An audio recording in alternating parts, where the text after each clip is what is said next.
S'ils l'ont fait, pourquoi pas vous?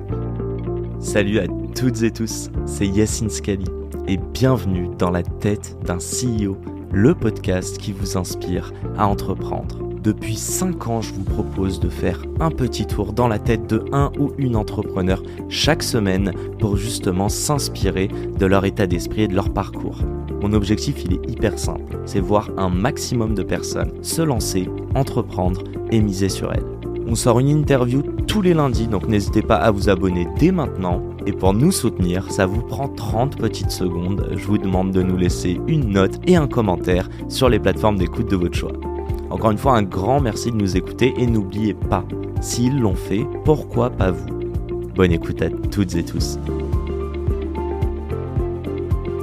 Salut à toutes et tous, c'est Yassine, bienvenue dans ce nouvel épisode de Dans la tête d'un CEO. Aujourd'hui, grand plaisir, je reçois la fondatrice d'une chaîne de 14 restaurants.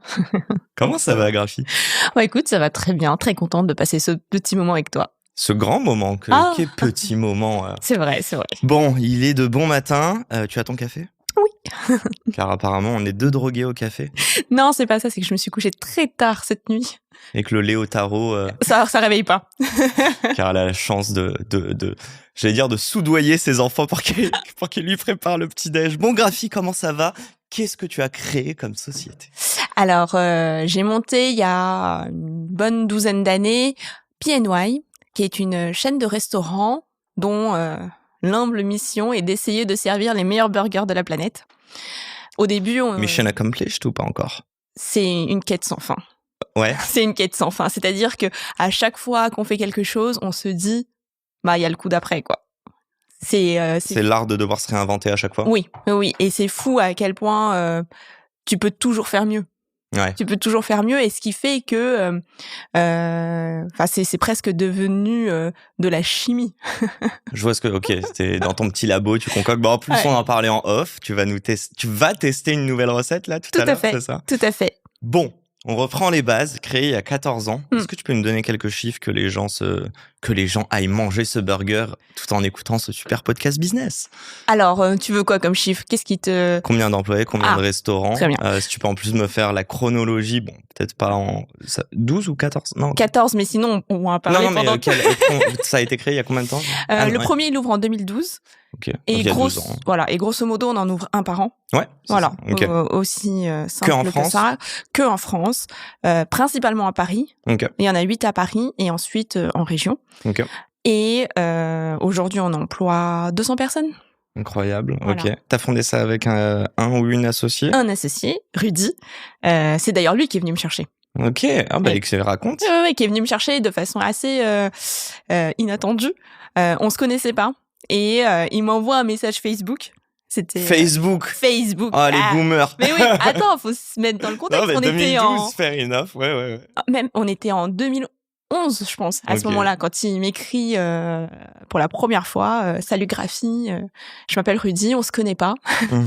C'est Clément qui m'a parlé de toi. Est-ce que ça te dirait d'ouvrir un restaurant de burgers avec moi?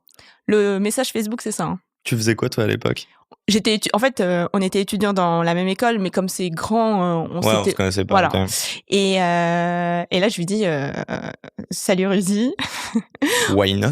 Non, commençons dans l'ordre. Peut-être prenons un café. Et après, on verra. Et en fait, on a pris ce café et ça a été le fit parfait. Moi, j'ai accroché tout de suite, quoi. Qu'est-ce que t'as accroché? Je suis tellement curieux de savoir. Tu sais, on dit tout le temps ça fit ou on est raccord, on est complémentaire. Mais ça veut dire quoi quand tu rencontres quelqu'un pour la première fois? Et t'avais quel âge? T'étais étudiante, hein? Ouais, je pense que je devais avoir genre 22, 23 ans, quelque chose comme ça. On va pas dire que c'est le plus grand âge de la maturité, mais vas-y, raconte-moi tout ça. Oui, c'est sûr. Je pense que... En fait, dans une vie, des crushs, tu peux en avoir plein, mais des personnes avec qui tu peux tu peux te dire que tu peux vivre des années, il y en a pas beaucoup. Et je pense que... Tu parles professionnellement ou amoureusement? Les deux. Donc et c'est ton mari? Ah non, c'est pas mon mari. Ok, d'accord. J'étais en mode, attends, j'ai pas eu cette info, mais ok. Et je pense que quand t'as une connexion comme ça avec quelqu'un, je pense que tu le sens, c'est quelque chose qui se sent. C'est quoi, t'arrives à te projeter? Oui, t'arrives à te projeter, t'arrives à te dire que je peux m'engager avec cette personne. il y a une histoire aussi peut-être d'intégrité. Enfin, tu vois, il y a plein de choses qui passent. C'est des valeurs, ok. Et il te dit quoi dans ce café, dans le sens, c'est quoi le projet qui te pitch? Eh bien, ça te dit d'ouvrir une chaîne de resto? Non, pas une chaîne, un restaurant. Et de quoi? Il te dit burger direct? Burger direct. Burger direct parce qu'en fait, ce grand malade a traversé les États-Unis à pied. Ah oui, grand malade. Ouais, c'est 6000 bornes. Hein. Ouais, non, mais je vois très bien. Il a pas choisi le plus petit des pays. Ouais, voilà. Et en fait, au début, il fait ça en s'imaginant que ça va être une espèce d'introspection philosophique. Et en fait, pas du tout. Très vite, au bout de 2 semaines, il a juste froid, faim. Et il mange des burgers. Et il mange des burgers. Il s'avère qu'en fait, les points de ravitaillement aux US, c'est des burger joints. Et donc, il se retrouve à attendre son burger désespérément à chaque étape, tu vois. Okay. Et donc, revenu en France, voilà. Il y avait rien? C'était quoi à l'époque, les burgers? C'était il y a longtemps. Donc, nous, on a ouvert en même temps que Big Fernand, Blend, Camion qui fume. Okay. On est de cette vague-là. Donc, avant nous, l'histoire du burger premium, ça n'existait pas. T'avais McDo, t'avais les brasseries qui faisaient des burgers à 15-20 balles, pain à riz, viande surgelée, frites surgelées. C'est pas ouf. Okay. Et d'ailleurs, ça nous a fait dire, en goûtant ça, en se disant que mais c'est pas possible, c'est du vol. Et que nous, on allait montrer que pour 15-20 €, ce qu'un client a le droit d'avoir, quoi. Gros burger massif. Ouais. Putain, tu l'expliques comment en 2011-2012, cette vague de tous ces burgers qui ont pop-up? C'est incroyable. Et j'ai du mal à l'expliquer, mais en tout cas, ça nous a complètement porté. En fait, monter un business en ayant le vent dans le dos, c'est quand même agréable. Parce que quand vous avez commencé à compter le premier resto de PNY, c'était quoi vos rêves en France? C'est-à-dire quand tu parles de Blend, de Camion qui fume et tout, ça existait ou même pas du tout? Non, en fait, et c'est là où c'est fou, c'est assez magique, c'est qu'on se lance tous à peu près en même temps, on ouvre tous à peu près en même temps, donc on a tous eu l'idée à peu près en même temps. Ok. Après, je l'ai post-rationalisé en me disant qu'en fait, on l'a vu arriver aux US, à Londres, et donc souvent, ça vient aussi après en France. Shake Shack, les choses exactement, comme ça. Ouais, exactement. En fait, quand Rudy fait sa traversée... Périple américain. Moi, je faisais quelque chose de beaucoup plus classique. Je bossais à New York et du coup, moi, j'ai vu le phénomène Shake Shack de mes yeux. Ok. Qui commençait à ce moment-là. T'aurais pu me dire que j'avais full baume à lèvres, que j'avais des lèvres pulpeuses à la caméra. Bon, bref. Ok. Et attends, petit update. Donc, 200 personnes, 14 restos. Je suis curieux de savoir, un resto, ça vend combien de burgers par jour? En moyenne, lycée, 200 burgers par jour. 200 burgers c'est quoi le panier moyen? C'est 20 €? On est à... Ouais, voilà. Donc, ça te fait du 4 000 € par jour? Voilà. Ok. Fois 14 restos? Voilà. 4 x 4, 16, 4 x 1, 4, ça fait du 56 000 € par jour ou plus? Non. Voilà. En tout cas, si c'est le CA annuel que tu cherches, on est à 18 millions de CA. Ok, 18 millions de CA. Ouais. Est-ce que tu peux me dire, putain, je vais être relou. Moi, je suis un crevard. Moi, j'ai été éduqué dans l'idée qu'un McDo, ça valait 5 € ouais. et qu'un paquet de clopes, ça valait moins de 5 €. Bref, passons. Boomer. Oh, non, mais le gars, tu vois, j'ai commencé à avoir du pouvoir d'achat, tous les prix ont augmenté, j'ai pas compris ce qui m'est arrivé. C'est pas cher, franchement, 20 balles pour un burger. Oui. Franchement. Je pense que oui. Okay. Je pense que 20 balles pour un burger, c'est cher. 20 balles, et c'est d'ailleurs la raison pour laquelle nous, quand on a vu arriver Big Fernand, on s'est dit, waouh, ils sont culottés, parce que c'est vraiment ça, c'était 20 balles, le burger frites, 15-20 balles, quoi, burger frites, servi sur un plateau. C'est le truc que j'ai eu quand je suis allé chez Big Fernand, j'étais en mode, putain, je paye 20 balles et c'est moi qui récupère ma bouffe comme au McDo, quoi. Ouais. Et en fait, il s'avère que ça a marché, et donc, bravo à eux. Mais nous, quand on voit arriver ça, on s'est dit, mais ils sont fous, les gars, mais ils vont jamais réussir à faire payer 20 balles, un Français pour manger comme ça, c'est pas possible. Et en fait, nous, on a fait autre chose. On s'est dit, on va ouvrir un restaurant complètement classique. Il s'avère qu'il va être monoproduit burger, mais ça va être une expérience de restauration assise totalement classique. C'est-à-dire que t'es servi à table, commandes à table, y a de l'alcool, il y a des desserts. Le soir, on tamise les lumières, on met des bougies sur les tables. Ouais, un resto. Enfin, un vrai resto. Notre deuxième meilleur jour de l'année, c'est la Saint-Valentin. tu vois. Ok, excellent. Il y a des cocktails, enfin, tu vois, c'est une vraie expérience de restauration assise. On met un peu la musique un peu forte au fur et à mesure de la soirée, enfin, tu vois. Et du coup, 20 balles, c'est au contraire, ça devient pas cher pour ça. Donc c'est en fait, tu t'es dit c'est culotté en regardant Big Fernand. On n'a même pas parlé de la qualité des produits. Moi, j'aime pas leur pain, mais passons. T'es contente, hein? J'ai rien dit. Mais qu'est-ce que je voulais dire? Non, ouais, en fait, c'était le service proposé, quoi. C'était vraiment de te dire, pour 20 balles, t'es obligé de faire un petit effort. Ok, on est d'accord que le prix de revient d'un burger, il est pas plus de 5 balles? Oui. En fait, ce qui s'est passé, c'est que nous, on voulait, dès le départ, on voulait faire le meilleur burger. Et pour faire le meilleur burger, c'est les meilleurs ingrédients. Et le truc, pour faire les meilleurs ingrédients, ça coûte un bras. Et donc, on n'arrivait pas, enfin, c'était fou, quoi. On n'arrivait pas à faire quelque chose de rentable en étant au début, on voulait être à 12-13 euros. Okay. Avec de frites? thème, avec frites. Okay. 12-13 euros de ticket moyen. Et on n'y arrivait pas, ça rentrait pas. Enfin, c'était... Et à un moment, on a eu le déclic. On s'est dit, OK, pour garder la même qualité, il faut qu'on le vende à 20 euros. Pour pouvoir le vendre à 20 euros, il faut qu'on soit un vrai restaurant. Et vous êtes pas un resto de fast-food ou tu vois, moi je vais parler de Dumbo qui fait donc 10 euros le burger, 5 euros la frite. Bon, moi j'aime beaucoup. Donc, voilà. Oui, c'est très bon. Bien c'est très bon. Ouais, oui, c'est un peu les boss du smash. Mais bon, tu peux pas te poser, quoi. Genre, et je voulais savoir un peu, te poser cette question. Est-ce que tu crois que justement le fait que vous ayez pas réussi à trouver à 12-13 euros le panier moyen et que du coup vous ayez dû taper 20 euros, mais que du coup 20 euros pour le justifier, fallait avoir un resto. Est-ce que c'est pas là où vous avez réussi un positionnement qui est pas comme tous les autres? Même le camion qui fume, c'est quand même dans leur nom, tu vois, que c'est un camion à la base. Oui, complètement. Je pense que ça a défini votre strat, votre c'était pas voulu au départ, mais on n'a pas eu le choix. Et au final, oui, comme tu dis, ça a défini notre strat. Et c'est ça qui kiffe les gens quand ils viennent? C'est l'ambiance, ou tu dirais aussi quand même le burger? Je pense quand même le burger. Je pense que en fait la restauration, pour moi, c'est deux choses. C'est ce que tu manges dans l'assiette et le staff. Okay. C'est la combinaison des deux qui fait que tu reviens. Et en France, on est bon sur l'un, mais pas l'autre. Oh non, arrête! Ah si, je suis désolé. Je dirais pas que les serveurs chez PNY sont méchants, mais alors... Anti-French bashing. C'est bien que ce soit deux immigrés qui parlent, ou d'enfants d'immigrés qui parlent de ça. T'es originaire du Sri Lanka, c'est ça? Oui, c'est ça. Attends, en plus t'as parlé de musique, on va faire la petite parenthèse. Tu as choisi 2 beaux vinyles derrière toi, et je valide les refs. Moi, évidemment, c'est mes vinyles. Raconte-moi. Présente-moi ces vinyles. Je t'ai dit que j'allais faire... je n'écoute que de la musique indienne. Donc en fait, là, tu m'as posé une colle et je me suis dit, je vais faire comme pour le vin, je vais choisir à l'image. Et donc... écoute, tu as choisi Jay-Z et Kanye West. Ça, c'est le premier album de Jay-Z en 96. D'accord. Et ça, c'est un des derniers albums de Kanye West. Voilà. Écoute, merci en tout cas pour cette parenthèse culturelle. Si on avance non, avant ça, je voulais parler juste de ton enfance, si ça te va. Vas-y. T'as grandi où?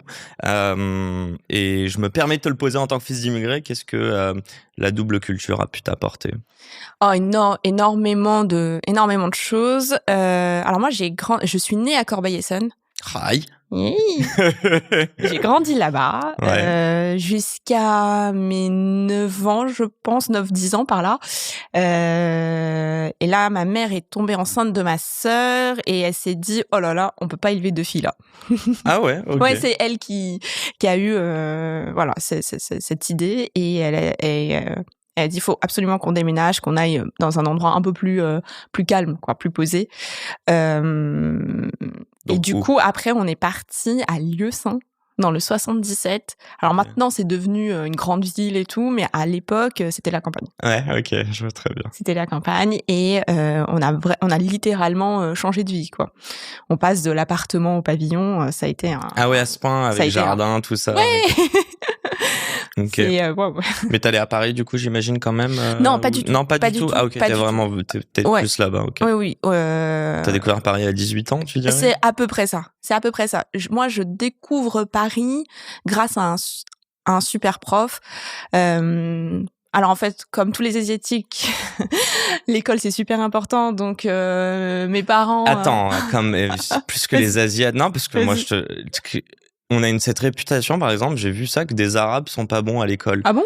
Mais si vous saviez, plus t'es pauvre et immigré, plus tes darons, plus ils sont mauvais à l'école, plus pour eux c'est important l'école en fait, tu vois. Donc je trouve que quand t'es immigré, t'as une sorte de pression.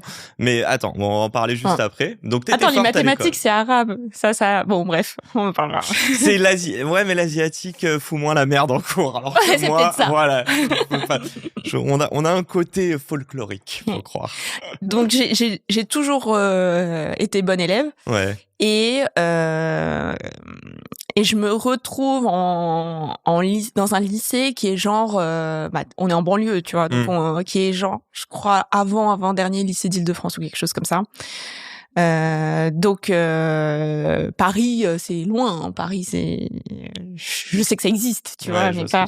Et en fait, dans ce lycée-là, on a la chance d'avoir un prof de maths agrégé. Franchement, encore aujourd'hui, je sais pas ce qu'il faisait là, qui prend une poignée d'élèves sous son épaule, sachant que c'est vraiment un lycée. Tu vois, t'imagines le lycée où il y a des descentes de flics tous les 2 jours, c'est ce genre de lycée. D'accord. Quoi. Donc c'est du public. C'est du public. et ce mec est là, il nous prend sous son aile et je sais pas pourquoi. Et il fait des heures sup, il nous fait faire des DS dignes d'un lycée parisien. Et puis un jour, le week-end, il dit venez, je vous emmène voir Paris, quoi. Le week-end. C'est un prof. Ouais, hein. Bien sûr. Ta mère était OK? Oui, parce que les profs, c'est le prof a dit, tu vois. C'était son dieu, elle était en mode, c'est l'ange. Quoi. C'est le prof principal, laisse tomber. Et de maths en plus. Et de maths en plus, tu vois. C'est validé. Parce que, en fait, il nous avait demandé ce qu'on voulait faire. Et moi, à l'époque, je lui avais dit, c'était un peu le Graal quand t'habitais à Lieusaint, c'était l'IUT de Sénart. Et donc, je lui avais dit, l'IUT, là. Il t'a dit rêve plus grand? Et il m'a fait, non, toi, tu fais pas l'IUT. Tu vas faire prépa. Je savais même pas ce que c'était, je sais pas ce que c'était qu'une prépa. Et mes parents encore moins, parce que c'est pas du tout le système dans lequel ils ont grandi. Et c'est là qu'il me dit, je vous emmène, classe porte ouverte et tout, journée porte ouverte, et là on arrive à Paris, ça a été... T'as fait quelle porte ouverte? Avec lui, je pense qu'on a dû faire Louis le Grand, ça remonte. T'as pas choisi les plus nuls. C'est pas moi qui ai choisi. Moi, je suivais le prof. Tu sais, j'ai eu les yeux en mode. Putain, ouais, même les bâtiments, ils sont incroyables. Les machins. Nous, dans notre lycée, à un moment, ils avaient enlevé les portes. C'est quoi, des risques d'incendie? Non, des mecs qui les portaient, quoi. Les mecs qui portent les portes. Ok. Bon. Tu voulais faire quoi? Donc à ce moment-là, c'était quoi que tu voulais faire dans ta vie, même quand tu parlais d'IUT? Et au final, t'as fait prépa, j'imagine? Alors moi, j'ai toujours été portée par l'hospitalité. Donc je voulais bosser dans le tourisme, l'hôtellerie. Alors pas forcément la restauration, mais en tout cas dans les métiers d'accueil, quoi. C'est pas le plus vénère la restauration dans le métier de l'hospitalité? Ouais. Si. L'hôtellerie un peu peut-être, mais... Ouais. Ouais. Mais il y a un peu un adage dans le métier qui dit que si tu réussis en restauration, après, tout le reste ça te semble... T'as pété tes barrières mentales et tout devient facile. Ok, donc l'hospitalité, tu nous dis que tu rentres en prépa, j'imagine? Ouais, je rentre laquelle? J'ai fait Saint-Louis. Ok, ça va. Ouais, c'est sûr. C'est où? C'est c'est le lycée qui est en face de la Sorbonne. Donc c'est sur l'île Saint-Louis? Non, c'est dans le 5e boulevard Saint-Michel. Ok, bon, c'est bien. Non mais enfin laisse tomber. T'imagines, moi dans ma tête ce qui se passe. Tu vivais où à ce moment-là? J'ai eu la chance d'avoir l'internat en plus. Ok, donc t'as déménagé à Paris, 18 ans, tu débarques. 17 même. 17 T'avais sauté une classe? Non, parce que... Là, on allait arrêter de parler. Là, j'allais dire, je te déteste. Non, alors c'est encore ma mère qui est intervenue parce que on m'avait proposé plusieurs fois du coup de sauter une classe et elle a jamais voulu. Ah, c'est ok. Ouais, c'est une maman, ma mère. Non, mais tu l'as déjà demandé pourquoi? Oui, et je pense qu'elle a trop raison. En gros, elle disait on n'est absolument pas pressé de rentrer dans la vie d'adulte.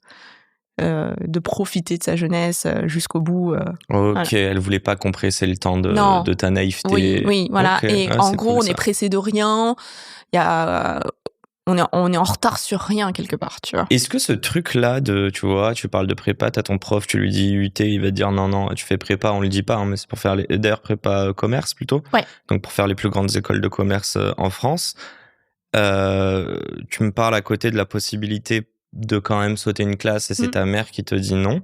Est-ce que le fait qu'elle dit... En fait, j'allais te demander, est-ce que ça t'a mis de la pression sur le fait de devoir faire des grandes choses de ton avenir? Et est-ce que le fait de pas sauter de classe, ça t'a enlevé de la pression, en fait? Oui. Alors non, alors c'est fou, c'est que j'ai jamais eu de pression de mes parents. C'est plutôt dans l'autre sens, c'est plutôt ma fille, tu peux tout faire. C'est plutôt, tu sais, genre t'ouvrir les ailes. Et ça trigger quoi chez toi, ça? Ça trigger que tu vois, rien ne me semble inatteignable. Impossible. Ouais. Oui. C'est quoi une des premières dingueries qu'aujourd'hui t'es faite? Quand je dis dinguerie, ça peut être même aller parler à X ou Y personne, tu vois, mais assez tôt dans ta vie où tu t'es dit ok, tout est possible. Avant PNY, est-ce qu'il y a un petit truc, tu vois, où tu t'es dit ah ouais quand même.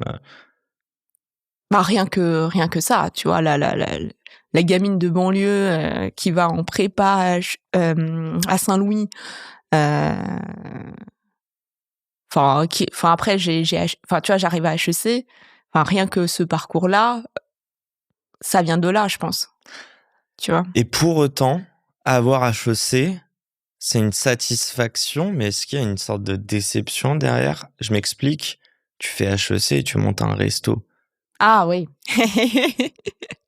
C'est très drôle que tu dises ça parce que je sais pas si tu sais, mais dans les cuisines parisiennes, c'est que des Sri Lankais. Mais je sais. Ah, des Sri Lankais. Ok, non, je croyais que tu allais me dire aussi des HEC parce qu'on peut parler aussi de Big Mama. Ah non, nos amis de là-bas. Je te parle la vraie restauration, la vraie. Ok, je vois. En cuisine. Peu importe dans quel restaurant tu vas, c'est quasi toujours du Sri Lankais, du Bangladesh, et je me rappelle la première fois, quand on ouvre le restaurant avec Rudy, que je suis en cuisine et que je fais venir mes parents et que mon père me voit en cuisine. Il pète un câble. Il me fait, il m'a dit donc tout ça pour ça. Tellement drôle. Et après, tu lui as montré la fiche de paye ou le chiffre d'affaires. Mais non, mais même pas. Je me payais pas, donc même pas. Et non, mais il disait ça en rigolant, tu vois. Ça doit faire un truc d'avoir quand même. Je trouve que c'est fou d'avoir des murs à son logo, son effigie. Enfin, j'ai ce petit truc-là. Moi, je suis déjà hyper fier, tu vois. Mais avec ton nom et tout. Ouais. Allez. À la base, j'aurais pas fait le nom. C'est un cadeau de ma famille, mais ils se sont dit c'est encore mieux avec le blaze. Ils ont bien raison. Allez. Attends, qu'est-ce qu'on disait passer d'HEC à un restaurant. Ouais, voilà. Ça, et toi, par contre, j'aimerais comprendre pourquoi t'es pas allé chercher ton petit salaire en sortie d'école à 60K minimum. Je pense que c'est une très bonne question. T'as fait X HEC, la chaire entrepreneur? Oui. Ouais, ok. Oui. Quelque part dans moi, j'ai toujours voulu m'en sortir. J'ai vachement été portée par cette énergie-là. Non, mais attends, t'arrives à HEC, t'es sereine sur l'idée de t'en sortir, on est d'accord? Pas encore. Non, mais c'est intéressant. Ok, c'est intéressant. C'est-à-dire que c'est pas une finalité pour toi. C'est-à-dire que même la prépa, la pression qu'elle était, c'était si t'avais pas la meilleure école, tu savais que tu pourrais accéder quand même à la réussite par d'autres moyens. Tu jouais pas ta vie, en gros? Non. Ok. Et en fait, je pense que c'est l'éducation que j'ai eue. Je crois que je joue jamais ma vie sur rien. Tu vois? Ok. Je suis hyper... T'es plutôt chill. Ouais. Ouais. Ça rend ouf, Rudy. On avait Bob Marley dans les J'aurais dû prendre ça, j'ai hésité. Attends, excuse-moi, donc du coup chill, et pourquoi du coup la restauration, je sais que t'aimais l'hospitalité, mais c'est quoi, c'est revenu à ce moment-là? La restauration, c'est simplement Rudy. C'est-à-dire donc c'est une opportunité. C'est Rudy qui me tombe dessus. Comment on fait pour être ouvert d'esprit et accueillir ces messages Facebook? Je pense que, c'est une très bonne question. Je pense que quand t'es entrepreneur, t'as ce côté optimiste où tu vois des opportunités partout. Quelqu'un qui m'écrit en proposant un business, évidemment, je le rencontre. Ok, donc tu te projettes direct. En fait, tu conditionnes ton cerveau. Tu dirais que Rudy, le message qu'il t'a envoyé, ça a aussi pété une sorte, pas de barrière mentale, mais de te dire, ok, on peut envoyer des messages, comme j'ai fait avec toi d'ailleurs. C'est vrai. Ouais, je t'ai pingé sur LinkedIn. Et 2 semaines plus tard, on est là, quoi. Si on fast forward, bon, je suis sûr que t'as été bon élève à HEC, pas besoin de nous le rappeler, ça, c'est bon. T'es de quelle promo à HEC ? 2011. C'est quoi les entrepreneurs qui sortent de ta promo ? En vrai, j'ai pas été si bon élève que ça. D'ailleurs, le directeur de la majeure entrepreneur se plaît à le raconter à chaque fois. Parce que maintenant, il me fait intervenir à l'école et il me présente toujours comme ça. Il me fait, j'ai toujours pensé que c'était une erreur de casting, et au final, c'est celle qui aura eu la trajectoire la plus entrepreneuriale de la promo. Et je pense que, en fait, je suis à la fois bonne élève, mais à la fois rebelle. Et ça, c'est un... Qu'est-ce que tu veux dire par rebelle ? Eh bien, c'est très difficile de me mettre dans une case, quoi. C'est Tu challenges tout le temps l'autorité aussi, même ? Oui. Ok. Mais vu que t'as des bonnes notes, ça passe. Ouais. Ok. Parce qu'il y a... J'ai l'idée que la vie, elle est hyper courte. Et que je trouve ça malheureux de se prendre la tête sur des broutilles. Et je veux jamais gaspiller mon temps parce que, en fait, je vois la vie comme des espèces... Enfin, chaque année, c'est une case de ta vie. Et tu vois, et je veux pas que... en gaspiller une, tu vois. 2024, c'est quelle case ? 2024, c'est une belle case, c'est la case du spin-off. Raconte. Oui, parce qu'il n'y a pas que les startups qui spin-off. Le spin-off de quoi, du coup ? Eh bien, en fait, on a monté notre studio de design et d'archi. Trop cool. Ce qui s'est passé, c'est que au départ, on faisait faire les PNY par des architectes, et puis petit à petit, on a internalisé les architectes. Vous avez défini votre DA, j'imagine ? Oui. Et c'est Rudy qui se charge complètement de cette partie-là. Il est incroyable. Il a un bon, Rudy, grande dédicace. Ouais. Je crois que t'as compris, là. et en fait, on a commencé à avoir de la demande extérieure. Pour faire d'autres restaurants, des apparts. Incroyable. Donc ils ont kiffé vos restos, ils se sont dit. Voilà. Et donc quand tu commences, et c'est ça. Et je pense que quand t'as un business qui rentre tout seul, faut le prendre, quoi. D'accord. Tu vois. Et mais vous aviez le temps et les épaules pour vous lancer dans un. Eh ben allez, on l'a fait. Donc 2024, on innove encore. Voilà. Et donc on monte ce studio de design, donc spin-off de PNY pour gérer tous ces projets. Et c'est assez sympa. Trop cool. Attends, on était en 2024, on va revenir en 2011, 2012. Juste, t'as fait des stages ? Oui. Chez qui ? Alors, j'ai fait mon premier stage dans un incubateur à Paris. Okay. Et pareil, il faut se remettre à l'époque. Nouma, non ? Ah non, c'était Paris. C'était avant même. Parce qu'en fait, en 2011, l'entrepreneuriat, on n'était pas du tout Startup Nation, rien du tout. Et je pense que c'était peut-être le premier incubateur de Paris. Et on avait par exemple accueilli My Little Paris qui se lançait. C'est quoi le nom de l'incubateur ? C'était... Je suis si vieille. Ça va, on passe pas un entretien, t'inquiète. Ça la fout mal si tu te souviens plus de ton premier stage. Non, mais c'était quelque chose comme Paris Développement ou quelque chose comme ça, tu vois. Okay. Mais t'as kiffé là-bas ? J'ai adoré bosser là-bas parce que l'effervescence de l'incubateur, en plus c'était tout nouveau, c'était en soi une start-up. Tout à définir. Ok. Tu faisais quoi toi ? J'étais le bras droit du mec qui ouvrait ça. Ok. Donc tu touchais à c'est de l'entrepreneuriat. Ouais. Et avant ça, j'avais fait un stage auprès de 2 anciens du Club Med qui voulaient se lancer dans le time-sharing de luxe. Le time-sharing de luxe ? Oui, en gros, ils voulaient acheter des méga villas magnifiques partout dans le monde. Ah, et les splitter entre... Exactement. D'accord, ok.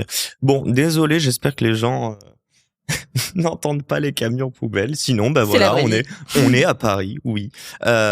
Ok, donc là-bas, t'as kiffé, on va pas se mentir, ça t'a permis de te projeter sur l'entrepreneuriat. Oui. T'as côtoyé des entrepreneurs. Oui. C'est quoi la chose qui t'a... Waouh, chez les entrepreneurs? Parce que, encore une fois, Rudy, t'as pas contacté à ce moment-là encore? Non. Donc Rudy, on va dire que ça arrive peut-être 1 an plus tard, c'est quoi? Ouais, 1 ou 2 ans plus tard. Ouais, c'est ça. À ce moment-là, donc t'as fait une très bonne prépa, t'es dans la meilleure école, mais c'est pas fini pour toi. Comment t'as fait pour t'identifier à ces gens-là? Bonne question. Ouais, bonne question. Je pense que ce qui m'a le plus rapproché du monde de l'entrepreneuriat, c'est la liberté. Je te disais qu'on pouvait pas mettre dans une case. Eh bien, je trouve que l'entrepreneur, c'est peut-être, tu vois. C'est sa case, quoi. Ouais, et elle est mouvante tout le temps. Oui. Ok. C'est lui qui la dessine. Il y a un facteur passion, bonheur, kiff au quotidien que t'as pu voir chez eux?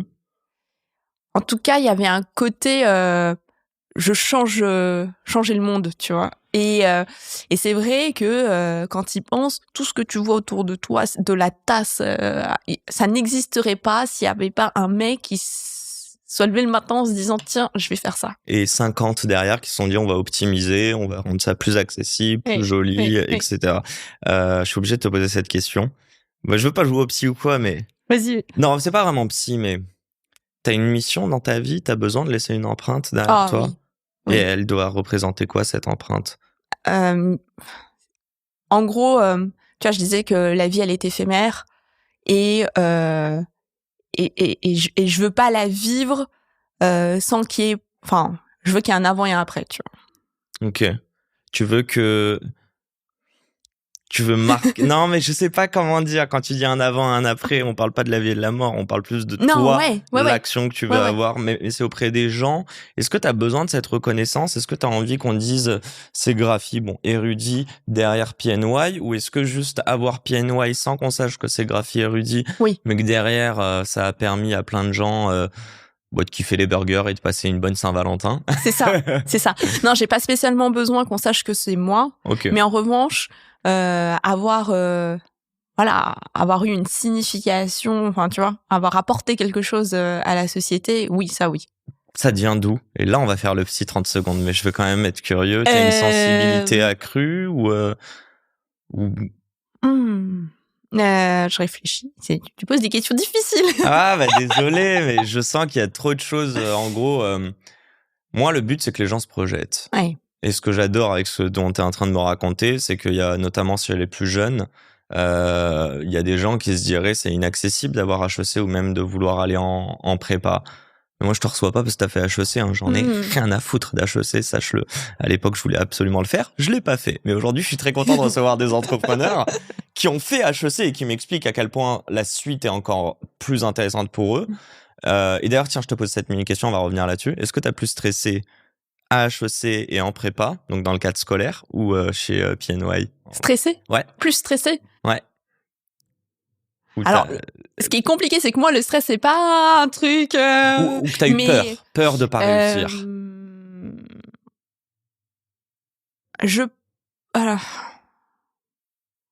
En prépa, non. En prépa, t'étais confiante. Ouais. Okay. Putain, c'est fou, ça.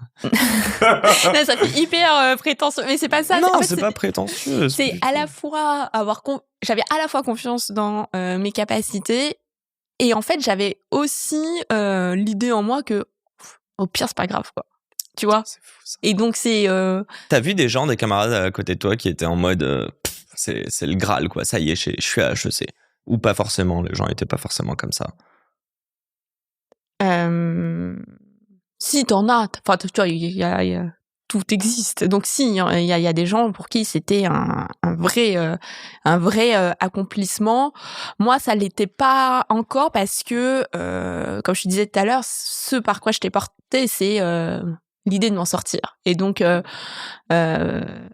c'est un très beau moyen de s'en sortir, mais pour l'instant, je m'en suis toujours pas sortie, tu vois. Ouais, je dois de l'argent, même. Mais oui. Accessoirement.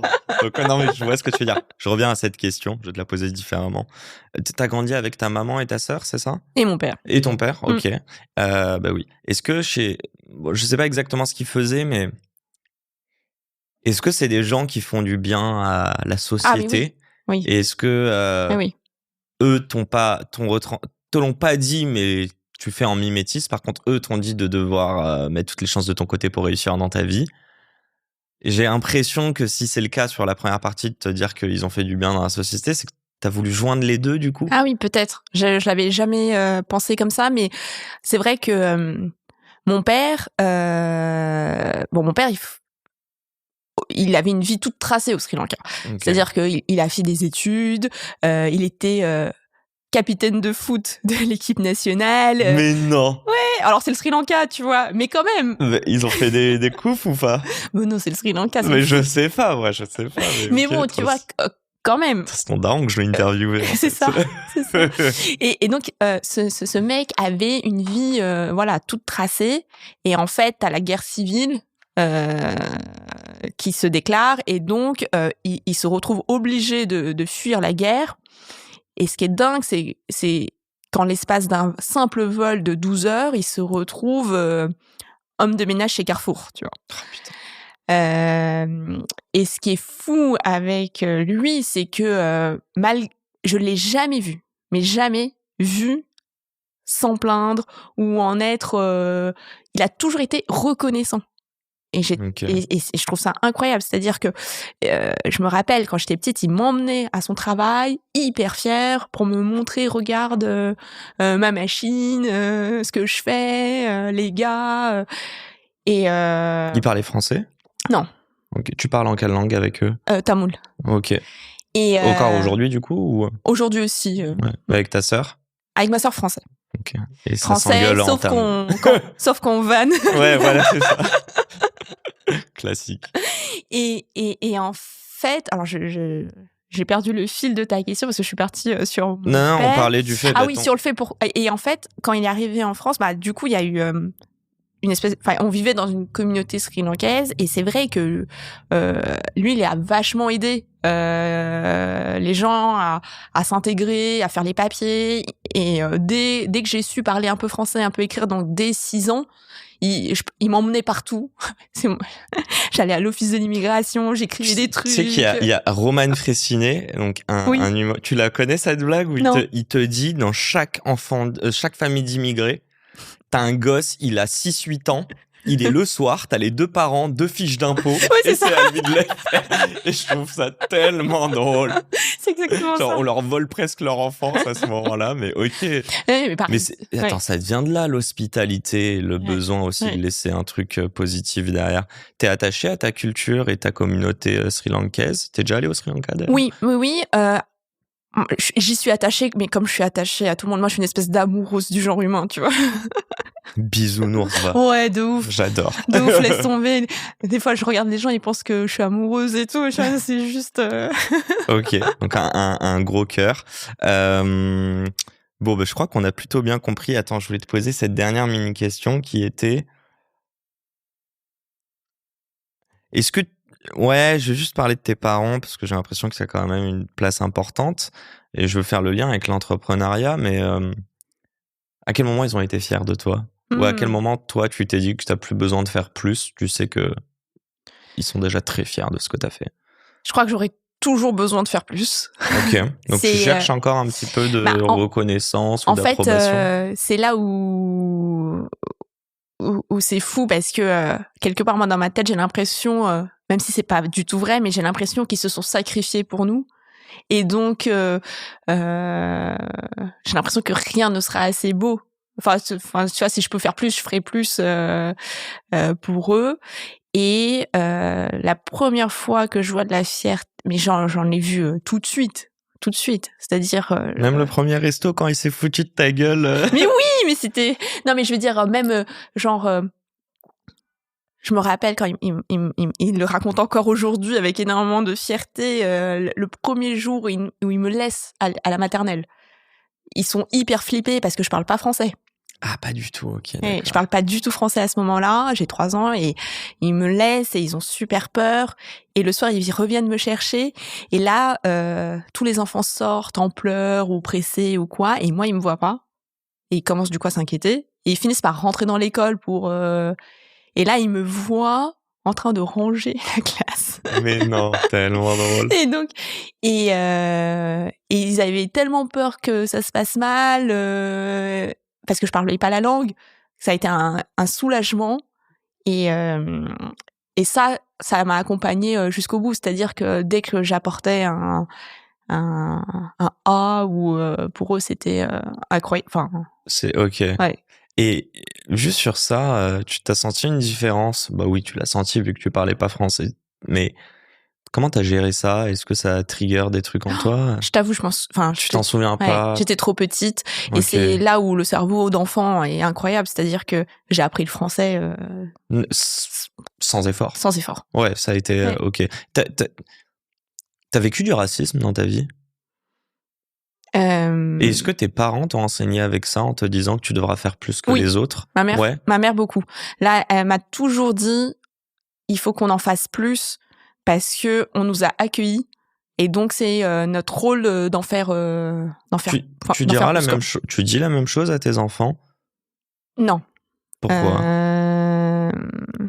Enfin, moi, mes enfants, ils sont. Là, ça parle de ses enfants. Ah bah oui. Hein. C'est mes petits princes, c'est genre. C'est 2 petits gars? Ouais, 2 petits gars. 2 petits gars. Si je te pose la question, c'est que moi, à titre perso, j'estime. Enfin, je pensais avoir jamais connu le racisme jusqu'à il y a 2 ans, tu vois. J'ai 30 ans, à 28, vraiment, je commence à capter que je suis arabe. Je rigole, mais en vrai, mes parents m'ont dit, plus mon père m'a dit, par exemple, tu devras faire plus que les autres. Moi, j'ai jamais accepté ça, quoi. Moi aussi, j'aime pas l'autorité. Bah alors, sur ça, j'étais en mode, gars, tu commences pas un match avec un but contre ton camp, tu vois. Moi, c'est sûr que je commence sur la même ligne que les autres. Et en fait, je me rends compte que ça, c'était une manière pour moi de dire, non, la vie sera pas plus dure pour moi que pour les autres. Sinon, je l'attaquerai pas de la même manière. Et en fait, c'est de la naïveté. Et c'est pour ça que je te pose cette question de, toi, tu retranscriras quoi à tes enfants? Évidemment, tu vas leur dire qu'ils seront sri-lankais. Mais tu leur diras qu'ils sont français, tu leur diras qu'il n'y a aucune différence entre eux, un mec de banlieue ou un mec qui a grandi dans le 8e.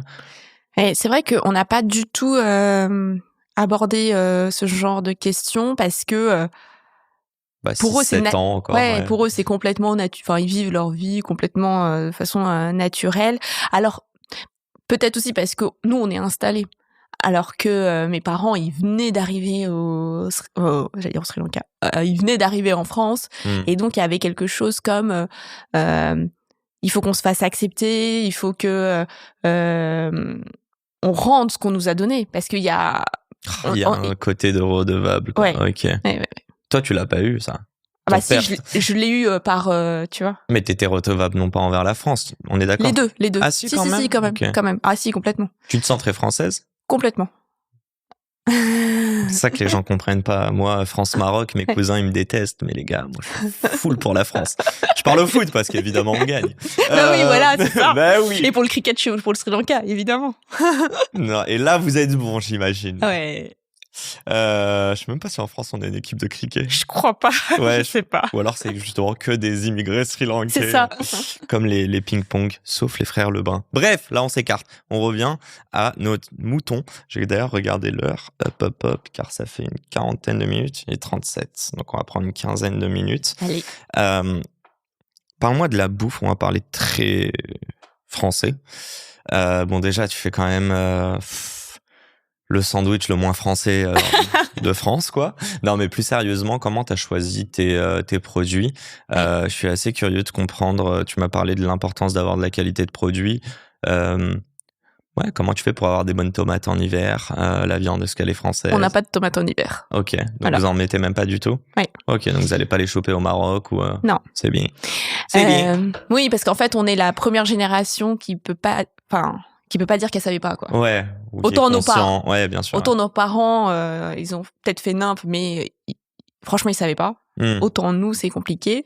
Mais sinon, pour revenir sur les produits, l'idée, c'est le burger, c'est un produit d'assemblage. Donc, on a cherché à faire avoir le meilleur ingrédient pour chaque étage. Et alors, le pain. Bah tiens, on peut prendre l'exemple du pain. Tiens, le pain, à l'époque, en 2011, on découvre. Donc, évidemment, on veut avoir le meilleur pain possible pour un burger, etc. Sauf que le pain de burger, c'est un pain un peu spécial. Et les boulangers français, ils savent pas trop faire ça. Tout de suite, ils nous faisaient des petits pains au lait ou encore une fois, faut se remettre à une époque où c'était le jambon beurre, le plat le plus mangé. Aujourd'hui, tu vas dans des boulangeries, tu peux demander des buns de burger. Hein. Oui. Aujourd'hui, c'est devenu complètement normal. Et donc, on n'y arrivait pas. On n'y arrivait pas et on découvre qu'il existe un concours, enfin, une espèce de concours mondial du meilleur bun.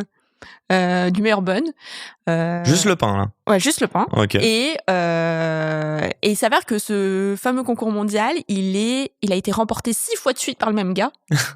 Concours mondial, 6 fois de suite par le même gars. Et on s'est dit... Il semblerait qu'il soit chaud. Ouais, voilà. Et il s'avère que ce mec, il est en Alsace. Donc, on a pris ma voiture. On est parti. Avec Rudy, du coup. Avec Rudy, on est parti le voir. On a toqué à sa porte. Le mec, il a pas compris. Vous l'avez goûté? C'était une dinguerie. Et on lui a dit, faut que vous nous appreniez. Enfin, faut intéressant. Donc, c'était pas lui acheter ses pains, c'était qu'il te transmette son savoir-faire.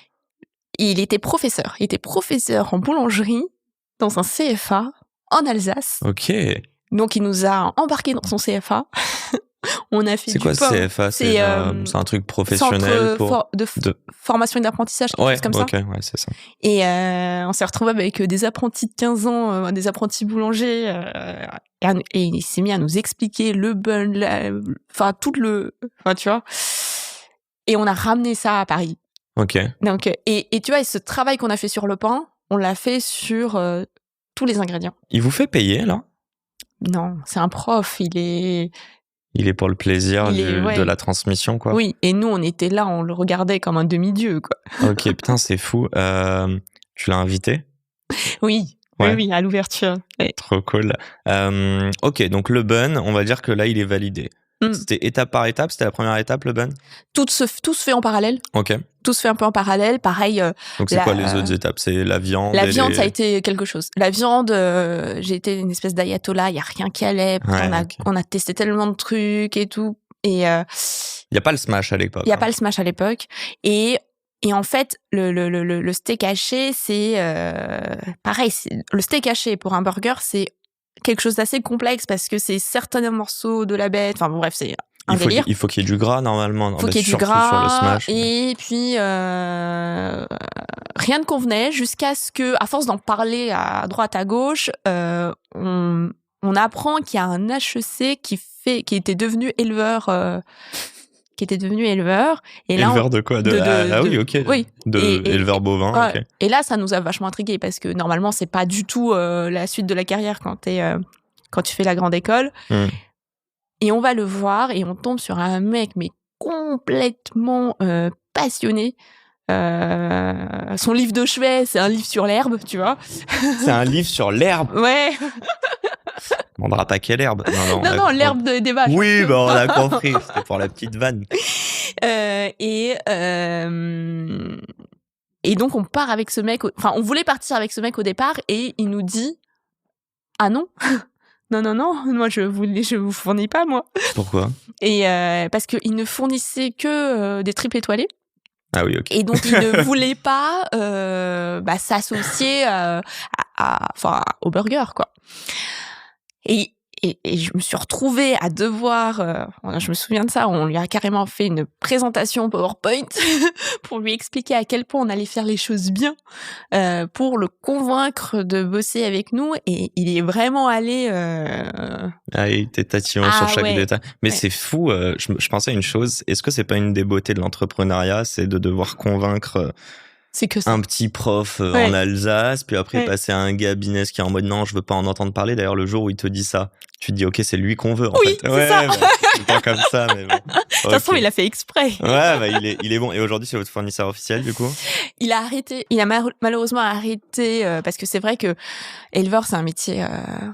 C'est pas facile, j'imagine. C'est pas allé que bien depuis 2012, quoi. Donc, mais depuis, on avait retrouvé, entre-temps, on avait retrouvé quelqu'un qui a repris le même cahier des charges et tout. C'est quoi son cahier des charges? Juste comprendre, c'est quoi Nous, le truc le plus important, c'est que la bête ne mange rien d'autre que de l'herbe. Ok, c'est bon. Et c'est ça qui a été important pour vous. Ça, c'était essentiel parce que ce qu'elle mange, c'est finalement le goût qu'elle va avoir, quoi. Et on voulait zéro céréales. Et ça fait quoi les céréales Les céréales, en gros, ça permet d'engraisser la bête plus rapidement. Enfin, Ok. Tu vois. Ok. Et c'est un peu accélérer le processus de. J'ai le mot qui m'échappe, mais c'est un. C'est quoi, catalyseur, non? Non, c'est pas un mot aussi sympa. Ok, d'accord. C'est de la triche, si tu veux. Ok, d'accord, ok. Ok, ouais, c'est un raccourci, quoi. Voilà, un raccourci. Ok. Pas un mot aussi sympa. Qu'est-ce qui me fait rire? Ok. Ensuite, donc, les choix des crudités. Bon, de toute manière, c'était le plus important, on va pas se mentir, bun et pain. Fromage, ça va, on va pas en parler 3 ans, on est dans le bon pays. Ah, d'ailleurs, Ministrat, vous avez fait du cheddar dès le départ? Bien sûr. Ok, et toujours aujourd'hui? Oui, toujours aujourd'hui. Pourquoi? Parce que nous, l'angle qu'on a pris avec PNY, c'est de ne faire que les classiques, de refaire que des burgers classiques. Donc, Mais vu qu'il y a Paris dans PNY, il y avait pas un côté mettre du fromage parisien ou... Non, pas du tout. Okay. Pas du tout, jamais. Et c'est vraiment, on prend les grands classiques, le burger sauce barbecue, et on le fait très très bien. Et en fait, chez le côté parisien, c'est plutôt, on va vous montrer comment on fait ça bien. Ok, ouais, ok. On va faire de l'esthétique et en parler, mais ok. Crudité, sauce maison, j'imagine. Bien sûr. Crudité, vous avez vos, je sais pas, Serengis ou... c'est peut-être dans les légumes, le plus important, c'est la pomme de terre. Oh oui, bah oui, pour les frites maison. Ouais, frites évidemment maison. C'est de la binge que vous... Non. Ah, c'est beaucoup plus compliqué que ça. La pomme de terre, c'est une espèce très très très difficile. Contrairement à ce qu'on pense, c'est très difficile d'avoir une pomme de terre constante sur l'année. Ok. Ce qui fait que notamment... en fonction des saisons, tu vas choisir une et l'autre. Okay. Ouais. Et il te faut une chair ferme. Ah ouais, c'est un délire. Tu vois que je m'y connais ou pas? Bien, bravo, franchement. Bah, je mange de la raclette. Je te jure, hein, j'ai écumé toutes les patates parce que franchement, dans une raclette, quand la patate elle est toute poudreuse là. Ah ça, c'est pas possible. Donc ok, on va avancer juste un tout petit peu. Moi, il y a une chose qui m'intéresse. Est-ce que tu peux me parler là? Je vais te laisser. Tu peux me résumer les 12 années, mais genre, tu sais, nous faire l'évolution en fait des restos. Juste essayer de comprendre la première année, ok, on fait notre premier resto, on arrive à la fin avec tant de chiffre d'affaires, donc là on se dit bon bah let's go, on va réinvestir dans d'autres. Ouais. À toi. Donc on ouvre le premier restaurant en décembre 2012 et en février 2013. Ah oui, ok. Arrête, 3 mois plus tard, 2 mois même, ouais. Il y a la queue devant le restaurant, mais la queue quoi. Bon, vraiment, genre, elle va jusqu'au prochain pâté de maison.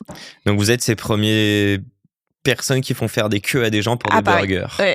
C'était je suis sortie de ma cuisine, j'ai vu ça, je suis rentrée et j'ai dit à Rudy, non mais en fait, on va même pas réussir à les servir tellement il y a... T'es contente ou c'est du stress?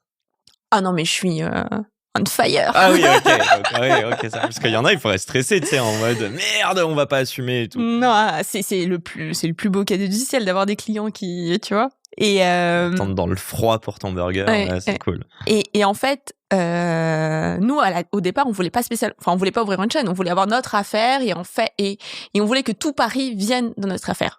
Sauf que on n'avait pas mesuré que en voulant ça, on a vraiment eu tout Paris qui venait. Ouais, c'est ça en fait. Tu t'es dit on va viser large et on va avoir juste ça. Ouais. Et en fait et là du coup, je fais Rudy, écoute, à partir de maintenant, je gère le resto. Va nous trouver un deuxième pour désengorger cette queue. Et donc cool. Et là on est en février-mars, on est vraiment 2-3 mois après l'ouverture et lui part à la recherche d'un deuxième restaurant et ouvrir un restaurant c'est assez long, donc faut le temps de le trouver. Le plus compressé qu'on ait fait, c'est 8 mois. Donc c'est recherche de local et ensuite c'est quoi? Après il y a le financement et après les travaux. C'est exactement comme acheter un appart. Ça coûte combien de prendre un de vos 8 à Paris, un de vos 8 restos? Ça, on a... Versus en province d'ailleurs. On a de tout. Ça dépend de l'emplacement. T'as des emplacements qui vont coûter... Rien que l'emplacement, ça va te coûter 1 million. Okay. T'en as d'autres où au global, t'es 1 million. Tu vois, c'est quoi le plus cher entre travaux et tout réuni? Ça c'est... Ça dépend du spot. Tu veux dire le restaurant qui nous a coûté le plus cher? Ouais. Ah oui, le plus cher, ça a été, je pense, 2,5 millions. Et c'est arrivé à quand, celui-là ? Celui-là, 2018. Oh. Ok, 6 ans après, donc c'est pas non plus ok. Je pensais que ça serait arrivé là il y a 2 ans, mais en fait non, ok. Attends, je voulais te poser une question, c'était quoi ? Attends, on parlait de quoi ? Des restos ? Oui, je veux savoir, quand tu ouvres un resto, bon, évidemment, vous avez votre premier resto, tu vas avoir une banque qui va te faire un prêt, etc., qui est adossé d'ailleurs à la boîte. Merde, je suis déjà en train de perdre ma question, non ? Oui, combien de temps tu prends dans ton BP pour être rentable sur un resto comme ça ? Alors, je sais plus exactement sur le BP ce qu'on a mis, mais en tout cas, on a été rentable dès le premier mois. Ok. Entre ce que vous remboursez sur le prêt versus le cash que vous prenez. Et quand tu dis le prêt, vous le remboursez, c'est de la loc, hein, on est d'accord ? Ou il y a des restos que vous achetez ? Alors, on doit acheter les fonds de commerce. Ok.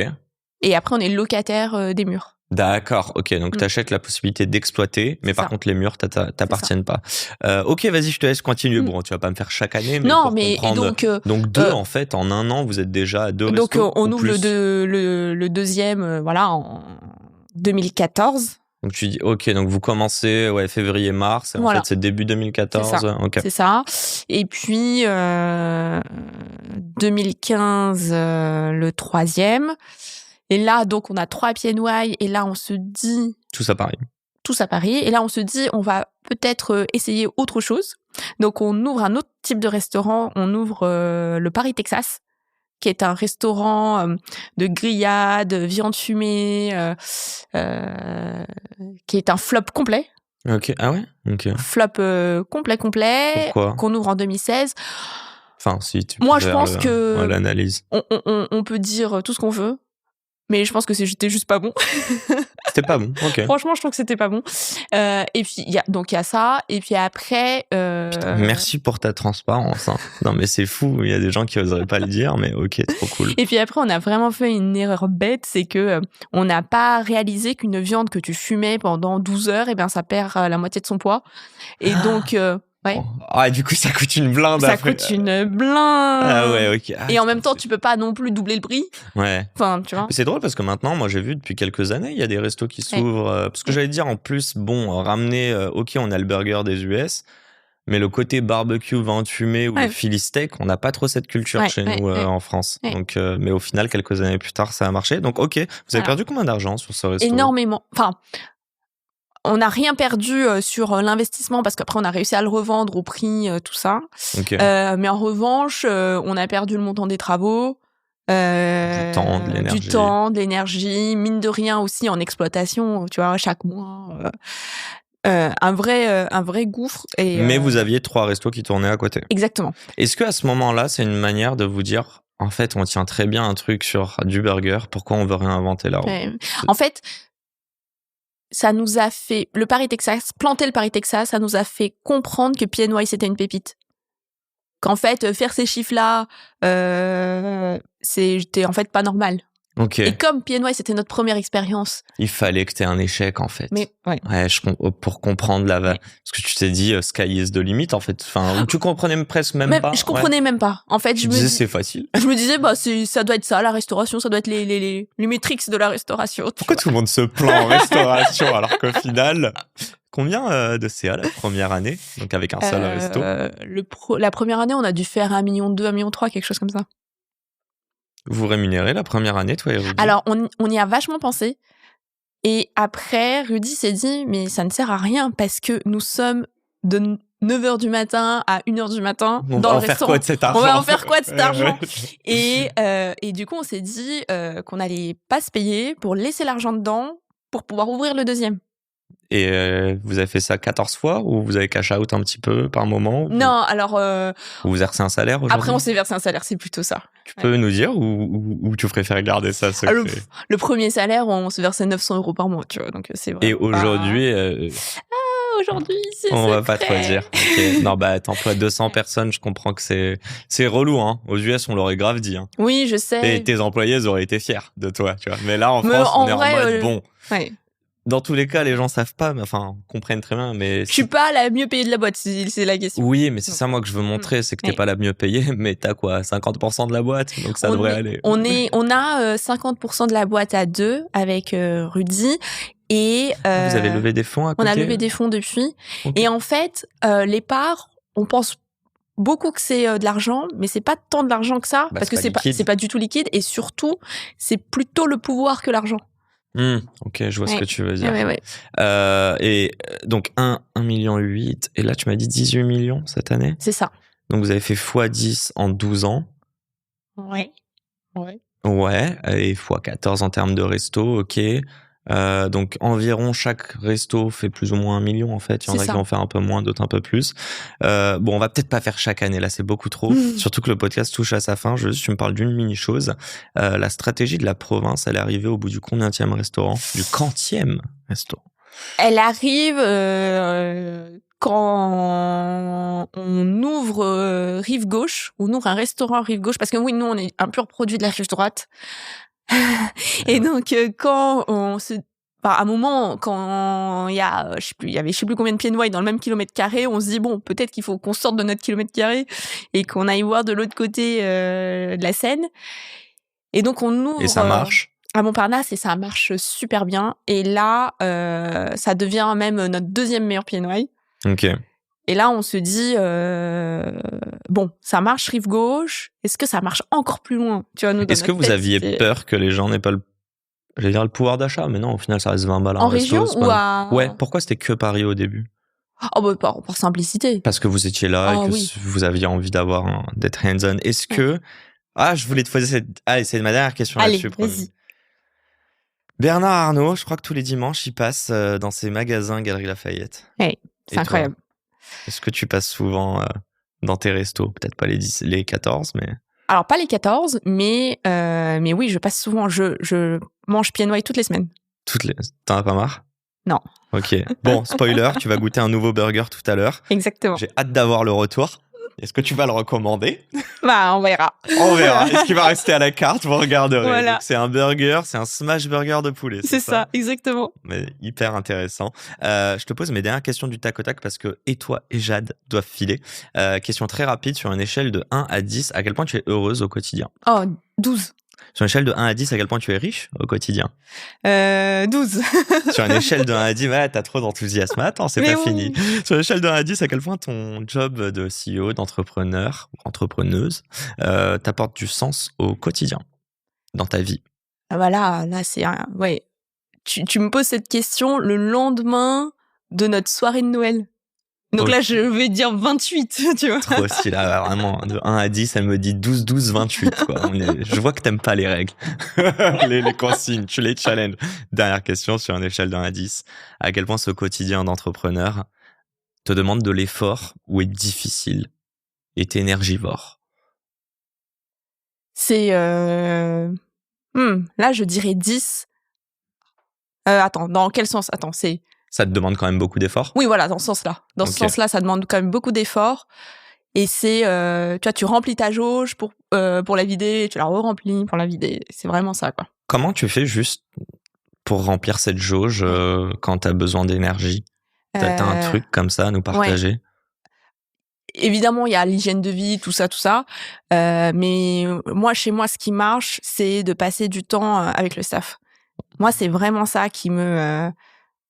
Tu vois, quand je les vois super contents d'avoir envoyé c'est ça qui m'énergise et qui me fait dire bon allez je vais aller voir le banquier, je vais aller faire ci, je vais faire ça, en me disant que ça permet à d'autres gens d'en vivre et de construire leur vie et de kiffer leur taf et tout. C'est ça ton plus grand kiff, de faire vivre 200 personnes aujourd'hui? Ouais, je pense que c'est ça. It's a wrap. Un grand merci, Graphie. J'espère que tu as pris du plaisir. C'était top. Bon, merci beaucoup d'être venu. Vous savez pas, hein, mais j'ai dû la convaincre un petit peu. Non, je rigole. On a fait un call très rapide. Après, je t'ai balancé des podcasts. Après, tu m'as dit, OK, c'est good, on peut le faire. Donc, trop cool. Merci. LinkedIn est un très puissant réseau. Facebook aussi, apparemment. Jadis. Jadis. Pour les boomers. Bon, un grand merde à toutes les personnes qui nous écoutent. Voilà. Merde et surtout, un pas après l'autre. Et ayez confiance et continuez. Et si vous avez faim, allez manger des burgers chez Dumbo.